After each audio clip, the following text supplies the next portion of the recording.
आप सभी का अपने YouTube चैनल में स्वागत है। इस वीडियो में हम अम्ल क्षारक तथा लवण के महत्वपूर्ण टॉपिक को समझने वाले हैं। जो बोर्ड एग्जाम 2026 में इस टॉपिक से प्रश्न जरूर आएंगे। तो जो आपका प्रश्न है वो मैं लिख चुका हूँ, आप उसे कॉपी में उतारें। और कैसे बोर्ड की कॉपी में लिखना है ये तरीका भी हम आपको इसी वीडियो में बताएंगे। तो आप सभी लोग वीडियो को शेयर जरूर करें और वीडियो को पूरा देखें। पेपर में प्रश्न आएगा, अम्ल और क्षारक की आधुनिक अवधारणा क्या है? प्रत्येक का एक एक उदाहरण देते हुए स्पष्ट कीजिए। ठीक है, ये क्वेश्चन इतना इम्पोर्टेंट है कि ये 2024 और 25 में नहीं पूछा गया है, तो जाहिर सी बात है 2026 बोर्ड एग्जाम में जरूर पूछा जाएगा। तो आपको करना क्या है, आपको इसे अच्छे तरीके से याद कर लेना है। ठीक है, और कैसे याद करना है ये तरीका भी हम आपको बताएंगे।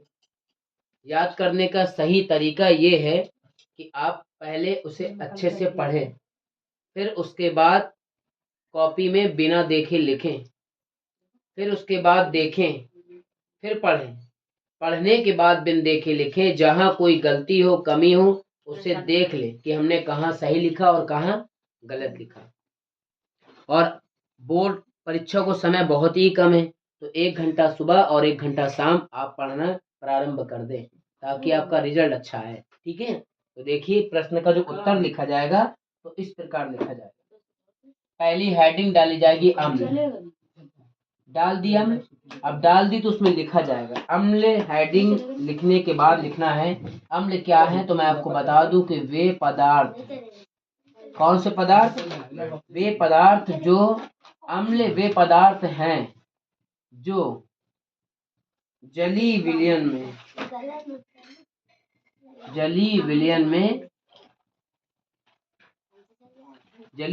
में आयनित होकर,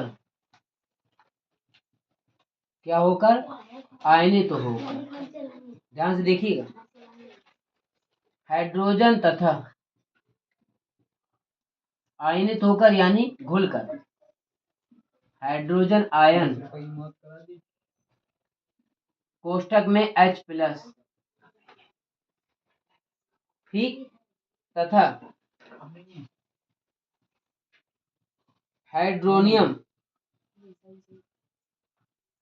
आयन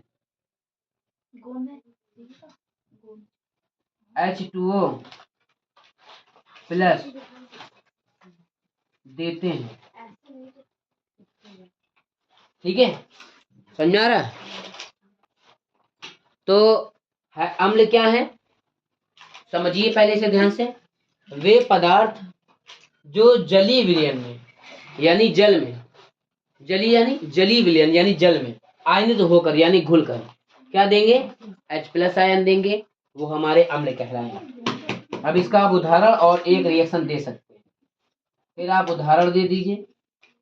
उदाहरण में लिख दीजिए HCl, H2SO4, ये इसका उदाहरण है।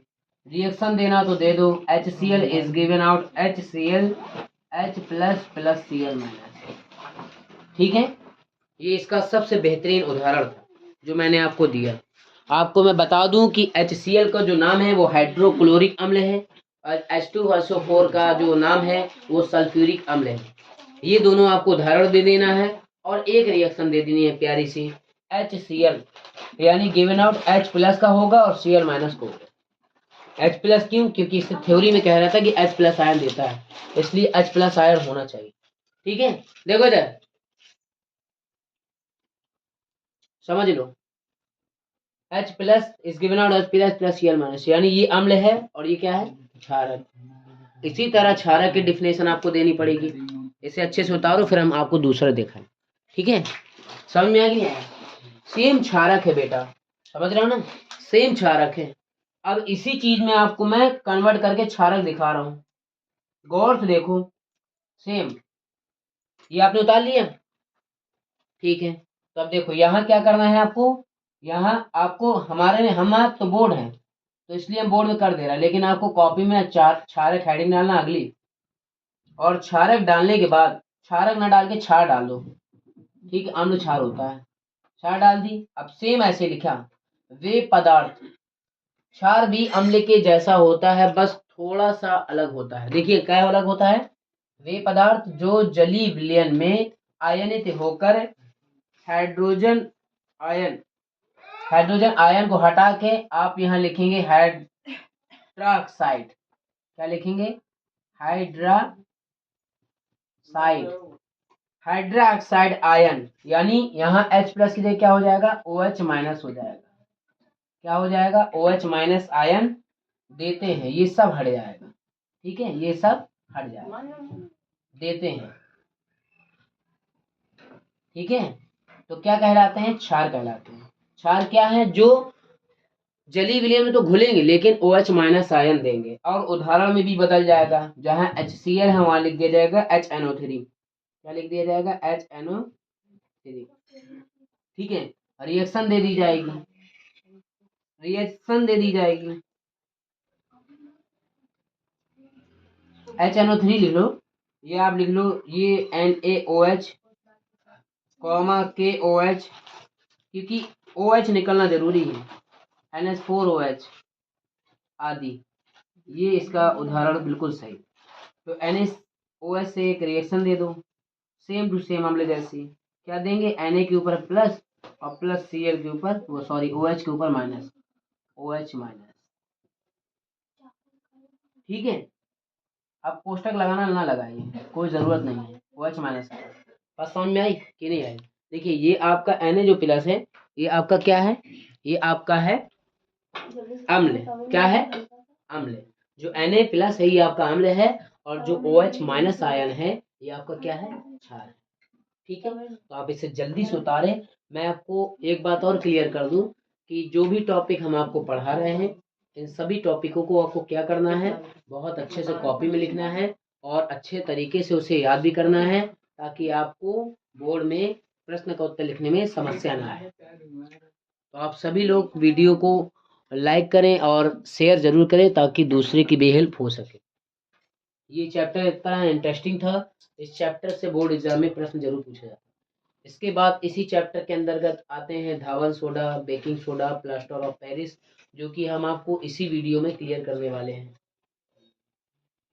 ठीक है, धावन सोडा और बेकिंग सोडा एक वीडियो में हम आपको देंगे, प्लास्टर ऑफ पेरिस और व्यंजक सोडा एक वीडियो में देंगे, यानी 2 वीडियो हम आपके लिए अपलोड करेंगे। इसमें से एक वीडियो में आपको 2 चैप्टर क्लोज कर दिए जाएंगे, क्योंकि अगर से सारे चैप्टर एक ही वीडियो में देंगे तो वीडियो बड़ी हो जाएगी और आप लोगों को फिर देखने में समस्या आती है, आप लोग स्किप कर करके देखते हैं। तो आपको देखना पूरी वीडियो है, चाहे जितनी ही लंबी क्यों ना हो, क्योंकि वीडियो देखने से फ़ायदा आपका ही है।